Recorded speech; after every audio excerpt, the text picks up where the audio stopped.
বিসমিল্লাহির রহমানির রহিম। প্রিয় দেশবাসী, আসসালামু আলাইকুম। শুরুতেই মহান আল্লাহর দরবারে শুকরিয়া আদায় করছি। হাজারো শহীদের প্রাণের বিনিময়ে আমরা দেশ এবং জনগণের স্বাধীনতা, সার্বভৌমত্ব রক্ষা করতে পেরেছি। তাবেদার মুক্ত বাংলাদেশে জনগণের ভোটে জনগণের কাছে জবাবদিহিমূলক একটি নতুন সরকার যাত্রা শুরু করেছে। দেশে গণতন্ত্র এবং মানুষের অধিকার পুনঃপ্রতিষ্ঠার এই যাত্রা লগ্নে আমি দেশবাসীকে শুভেচ্ছা এবং আন্তরিক অভিনন্দন জানাই। স্বাধীনতা প্রিয়, গণতান্ত্রিক আমি প্রিয়। জনগণের কারণেই দেশে আবার মানুষের অধিকার, সম্মান এবং মর্যাদা পুনঃপ্রতিষ্ঠার সুযোগ সৃষ্টি হয়েছে। আমি দেশবাসীর উদ্দেশ্যে একটি বার্তা দিয়ে বলতে চাই, মুসলমান, হিন্দু, বৌদ্ধ, খ্রিস্টান তথা দল, মত, ধর্ম, বর্ণ নির্বিশেষে পাহাড়ে কিংবা সমতলে বসবাসকারী এই দেশ আমাদের সবার। প্রতিটি নাগরিকের জন্যই এই দেশকে আমরা একটি নিরাপদ ভূমিতে পরিণত করতে চাই। একটি স্বনির্ভর, নিরাপদ, মানবিক, গণতান্ত্রিক বাংলাদেশ প্রতিষ্ঠায় বিএনপি সরকারের লক্ষ্য। প্রিয় দেশবাসী, ফ্যাসিবাদের সময়কালে দুর্নীতি দুঃশাসনে পর্যুদস্ত একটি ভঙ্গুর অর্থনীতি, দুর্বল শাসন কাঠামো আর অবনতিশীল আইন শৃঙ্খলা পরিস্থিতির মধ্য দিয়ে নতুন সরকার যাত্রা শুরু করেছে। আইন শৃঙ্খলা পরিস্থিতির উন্নয়ন এবং কঠোরভাবে দুর্নীতি নিয়ন্ত্রণের মাধ্যমে জনগণের মনে শান্তি, নিরাপত্তা ফিরিয়ে আনাই হচ্ছে আমাদের সরকারের প্রধান অগ্রাধিকার। সারা দেশে জুয়া এবং মাদকের বিস্তারকেও বর্তমান সরকার আইন শৃঙ্খলা অবনতির অন্যতম কারণ বলে চিহ্নিত করেছে। সুতরাং জুয়া এবং মাদক নিয়ন্ত্রণে আইন শৃঙ্খলা বাহিনী সব রকমের কঠোর পদক্ষেপ গ্রহণ করছে। জনজীবনে শান্তি ও নিরাপত্তা নিশ্চিত করতে সরকার সর্বোচ্চ উদ্যোগ গ্রহণ করছে। দেশের প্রতিটি সাংবিধানিক এবং সরকারি বেসরকারি প্রতিষ্ঠান চলবে বিধিবদ্ধ নীতি নিয়মে। দলীয় কিংবা রাজনৈতিক প্রভাব, প্রতিপত্তি অথবা জোর জবরদস্তি নয়। আইনের শাসনই হবে রাষ্ট্র পরিচালনার শেষ কথা।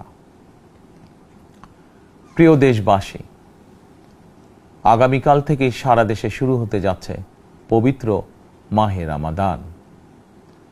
আমি দেশবাসীকে পবিত্র মাহে রমাদানের শুভেচ্ছা জানাই। রমাদান আত্মশুদ্ধির মাস। আমরা যদি আত্মশুদ্ধি শব্দটির মর্মার্থ উপলব্ধি করি, তাহলে এই মাসে মানুষের ভোগান্তি বাড়ার কথা নয়। যদিও আমাদের অনেকের মধ্যেই এই মাসটিকে ঘিরে ব্যবসায় অধিক মুনাফা লাভের প্রবণতা লক্ষণীয়। আপনাদের প্রতি আমার বিনীত আহ্বান, রমাদানের পবিত্রতা রক্ষার্থে এই মাসটিকে আপনারা ব্যবসা মুনাফা লাভের মাস হিসাবে পরিগণিত করবেন না। দ্রব্যমূল্য যাতে সাধারণ মানুষের নাগালের বাইরে না যায়, এ ব্যাপারে ব্যবসায়ীরা দয়া করে সতর্ক থাকবেন।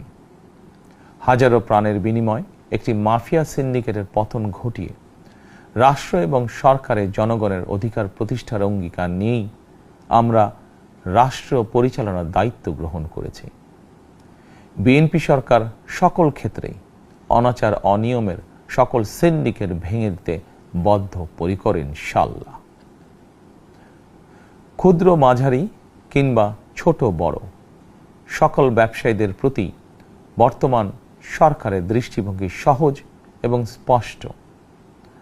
বর্তমান সরকার ব্যবসায়ী এবং ক্রেতা সাধারণ উভয় স্বার্থ রক্ষা করেই প্রয়োজনীয় পদক্ষেপ গ্রহণ করতে চায়। সুতরাং সরকারের পক্ষ থেকে কী ধরনের উদ্যোগ গ্রহণ করলে বাজার পরিস্থিতি নিয়ন্ত্রণে থাকবে কিংবা ক্রেতা বিক্রেতা উভয়েরই স্বার্থ রক্ষা হবে, এ ব্যাপারে আপনাদের যে কোনো ধরনের পরামর্শ কিংবা অভিযোগ শুনতে সরকার প্রস্তুত। ক্রেতা বিক্রেতা গ্রহীতা, এই সরকার সকলেরই সরকার। এই সরকার আপনাদেরই সরকার। আপনারাই ভোটের মাধ্যমে এই সরকারকে রাষ্ট্র পরিচালনার দায়িত্ব দিয়েছেন। আপনারাই এই সরকারের শক্তি। প্রিয় দেশবাসী, পবিত্র রামাদান মাসে রোজাদারগণ বিশেষ করে ইফতার, তারাবি, সেহরি এই সময়গুলোতে নিরবিচ্ছিন্নভাবে গ্যাস, পানি ও বিদ্যুৎ সরবরাহ পেতে চান। এই বিষয়টি নিশ্চিত করতে এরই মধ্যে আমি সংশ্লিষ্ট কর্তৃপক্ষকে নির্দেশনা দিয়েছি। অপচয় রোধ করে কৃচ্ছ্রতা সাধন প্রতিটি মুসলমানের ঈমানি দায়িত্ব। অফিস আদালতে বিনা প্রয়োজনে কিংবা প্রয়োজনের অতিরিক্ত গ্যাস, বিদ্যুৎ, পানি খরচের ব্যাপারে সচেতনতা অবলম্বন করাও ইবাদতেরই অংশ বলেই আমি মনে করি। দেশের সকল সরকারি বেসরকারি কর্মকর্তা কর্মচারী এবং জনসাধারণের প্রতি কৃচ্ছ্রতা সাধনের আহ্বান জানানোর আগে আমি সরকারের মন্ত্রী এবং বিএনপি সংসদ সদস্যদেরকে দিয়েই একটি দৃষ্টান্ত স্থাপন করতে চেয়েছি। বিএনপির সংসদীয় দলের প্রথম সভাতেই আমরা সিদ্ধান্ত নিয়েছি, বিএনপি থেকে নির্বাচিত কোনো সংসদ সদস্য সরকারি সুবিধা নিয়ে ট্যাক্স ফ্রি গাড়ি আমদানি করবেন না এবং প্লট সুবিধাও নেবেন না। আমি আপনাদের সামনে বলেছিলাম, রাষ্ট্র পরিচালনার সুযোগ পেলে বিএনপি সরকার মহানবীর ন্যায়পরায়ণতার আদর্শ অনুসরণ করবে। আমি মনে করি বিএনপির সংসদীয় দলের এই সিদ্ধান্ত ন্যায়পরায়ণতার আদর্শেরই একটি অন্যতম প্রতিফলন। প্রিয় দেশবাসী, বিভাগীয় শহরগুলিতে বিশেষ করে রাজধানী ঢাকায় যানজট অত্যন্ত নিয়ন্ত্রণহীন। হাটে মাঠে ঘাটে, অফিস আদালতে জনগণের ভোগান্তির শেষ নেই। জনজীবনের নানা ক্ষেত্রে জনদুর্ভোগ লাঘব করা না গেলে জনমনে স্বস্তিও ফিরবে না। রাজধানীতে জনসংখ্যার চাপ কমাতে বিকল্প ব্যবস্থা গ্রহণ করা জরুরি হয়ে পড়েছে। মানুষ তার নিজ জেলায় কিংবা নিজের বাসা বাড়িতে থেকেও যাতে সহজভাবে সঠিক সময়ে অফিস, আদালত, ব্যবসা বাণিজ্য করতে পারেন, সেই লক্ষ্যকে সামনে রেখেই সারা দেশে রেল যোগাযোগ ব্যবস্থা ঢেলে সাজানোর উদ্যোগ নেওয়া হচ্ছে। এই পরিকল্পনার অংশ হিসাবে প্রথমেই রেল, নৌ, সড়ক এবং সেতু মন্ত্রণালয়ের কার্যক্রম পুনর্বিন্যাস ও সমন্বয় করা হচ্ছে। আমরা মনে করি সারা দেশে রেল যোগাযোগ ব্যবস্থার সহজ, সুলভ এবং নিরাপদ করা গেলে একদিকে যেমন জনগণের শহর কেন্দ্রিক বা নগর কেন্দ্রিক নির্ভরতা কমবে, অপরদিকে পরিবেশেরও উন্নতি হবে।